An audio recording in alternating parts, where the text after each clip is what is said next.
Welcome on board, sister. Magandang umaga po sa inyo.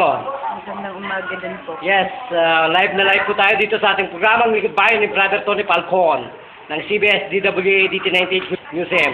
Ano po ang nagbigay ng inyo pong inspirasyon at idula ng programang ito ni Brother Tony Falcon?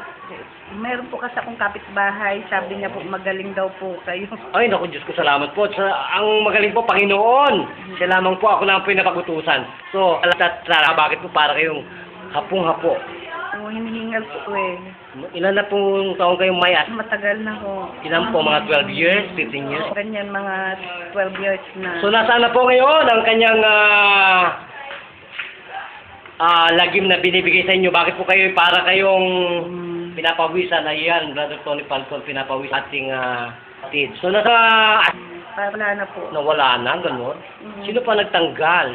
Kayo ho. Ay, naku, salamat sa Panginoon. Kayo po yung napagsilbihan ng ating programang ito, Lingkod Bayan. Sa pamamagitan Tony Falcon at ang ating buhay na Diyos na mahabagin sa ating mga mahirap.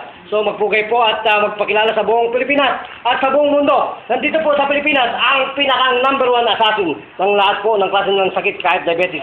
Pinipitik lang ang gerontologist mental martial arts ng Jules Guangdo Association. Yan po ang aming asosasyon headed by Master Cruzan ng Maipo, Korea at saka Okinawa, Japan. Kayo po ba naniniwala sa Panginoon?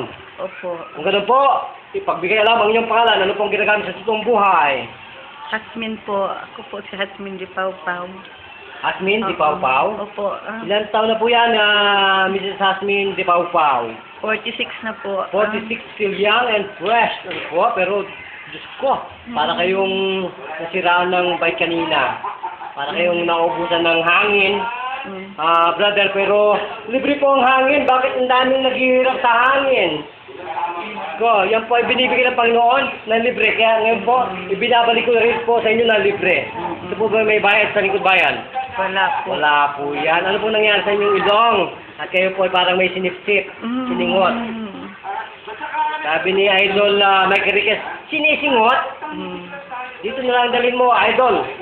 Mike Enriquez, investigador. Saludo ako sa'yo.